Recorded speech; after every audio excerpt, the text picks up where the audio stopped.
Bismillahirrahmanirrahim. Assalamualaikum warahmatullahi wabarakatuh. Perkenalkan, nama saya Zulhendra, NIM 19060065, Prodi Ekonomi Pembangunan.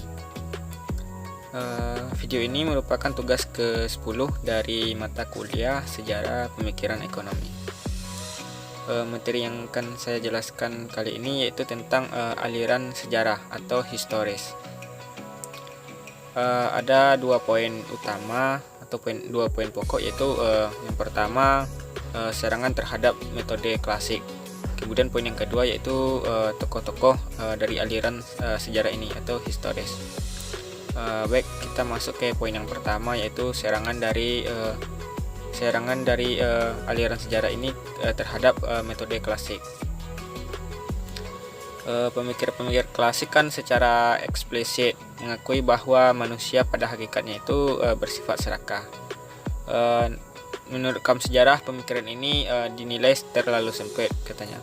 Menurut aliran sejarah, motif orang dalam bertindak tidak hanya didasarkan pada motif laba dan pribadi saja, tetapi juga menurut mereka itu memberikan cukup banyak bukti bahwa motif orang untuk bertindak itu juga didorong oleh etika dan impuls-impuls lainnya juga gitu. Dalam pandangan kaum klasik, perekonomian sebaiknya diserahkan pada kekuatan pasar. Pemikiran ini juga dicekam oleh aliran sejarah sebab dinilai terlalu menistis gitu. Mereka ingin dasar pemikiran yang lebih etis. Pada intinya, pemikiran aliran sejarah ini menolak argumen-argumen dari pemikir-pemikir aliran klasik, karena bahwa ada undang-undang alam dalam kehidupan ekonomi ini. Kemudian masyarakat harus dianggap sebagai suatu kesatuan organisme, tempat interaksi sosial berkait dan berhubungan antar individu.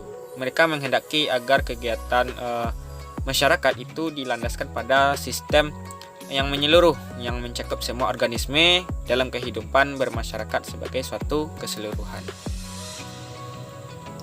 Bagi pemikir sejarah, fenomena-fenomena ekonomi merupakan produk perkembangan dari masyarakat secara keseluruhan dan sebagai hasil perjalanan sejarah. Pemikir kaum klasik menggunakan pendekatan deduktif. Pendekatan ini bertolak pada pengalaman secara umum, yaitu postular, dalil atau premis. Namun kaum historis atau kaum sejarah ini menggunakan metode induktif.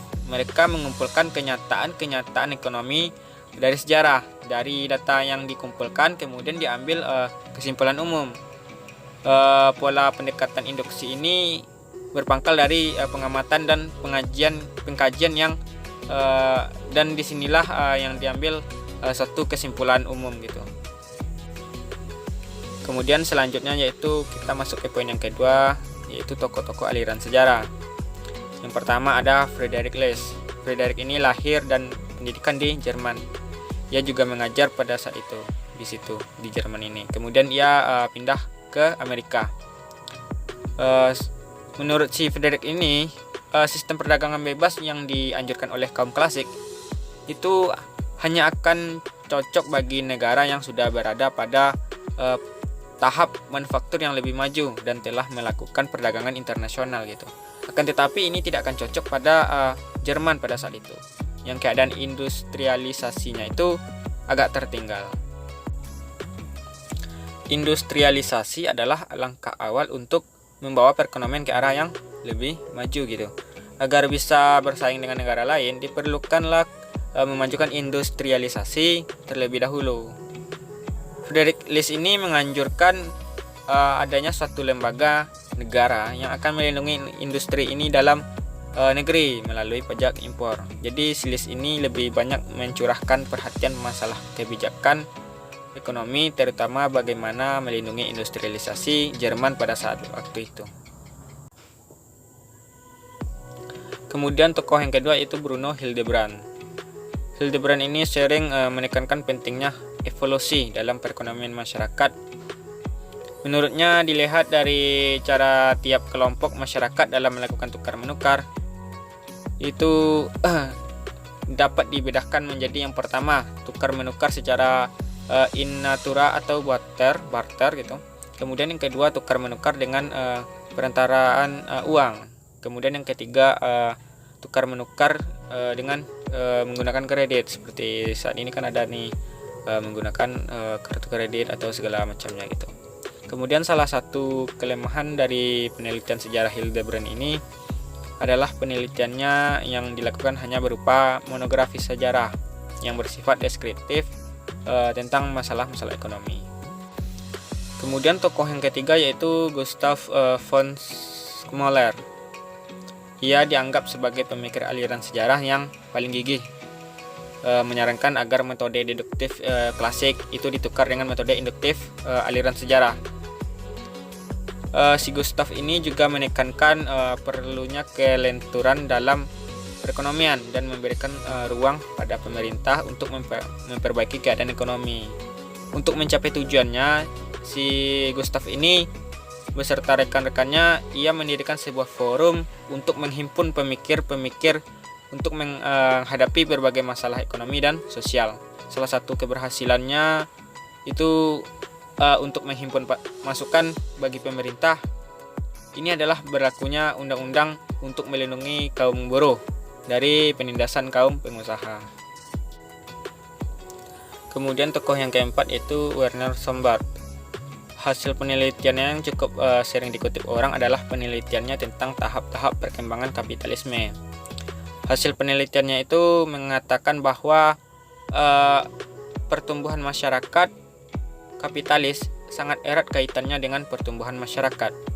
Dalam karyanya Der Modern Kapitalist, Werner mengatakan pertumbuhan masyarakat kapitalis dapat dibedakan atas beberapa tingkatan. Yang pertama tingkat pra-kapitalis, kemudian yang kedua tingkat kapitalis menengah, kemudian yang ketiga tingkat kapitalis tinggi, kemudian yang keempat tingkat kapitalisme akhir. Kemudian tokoh yang kelima yaitu Max Weber. Weber ini bertolak dari asumsi dasar bahwa rasionalitas adalah unsur pokok peradaban barat yang mempunyai nilai pengaruh universal. Dalam kegiatan ekonomi dapat dilihat bahwa banyak peradaban dalam sejarah yang mengenal mencari laba, akan tetapi hanya baratlah aktivitas mencari laba tersebut diselenggarakan secara terorganisasi secara rasional gitu. Nah, ajaran Calvin tentang takdir dan nasib manusia itu menurut Weber adalah kunci utamanya dalam menentukan sikap hidup para penganutnya. Bagi penganutnya kerja adalah beruf atau panggilan atau tugas suci gitu. Menurut ajaran Calvin ini keselamatan hanya diberikan kepada orang-orang yang terpilih. Ini akan mendorong orang bekerja agar mereka tergolong dalam orang-orang yang terpilih tersebut gitu. Kemudian tokoh yang keenam yaitu Henry Carles Carey. Henry Carles ini adalah seorang pemimpin gerakan proteksionis dari Amerika. Dalam salah satu karyanya, Principle of Social Science, ia menekankan perlunya diverifikasi industri untuk menciptakan lapangan pekerjaan yang lebih luas. Menurutnya, jika suatu negara yang hanya mengandalkan pembangunan pada ekspor produk barang mentah, itu dinilai sebagai tindakan yang bodoh gitu. Dan juga itu merupakan suatu hal yang merugikan. Karena menurutnya tindakan ini hanya akan mengurangi kesuburan tanah dan melemahkan posisi negara dibanding negara yang lain yang lebih maju gitu. Mungkin hanya itu yang dapat saya sampaikan dalam materi ini. Jika ada kekurangan dan kesalahan pengucapan, saya mohon maaf. Saya sudahi dengan wabillahi taufik wal hidayah. Wassalamualaikum warahmatullahi wabarakatuh.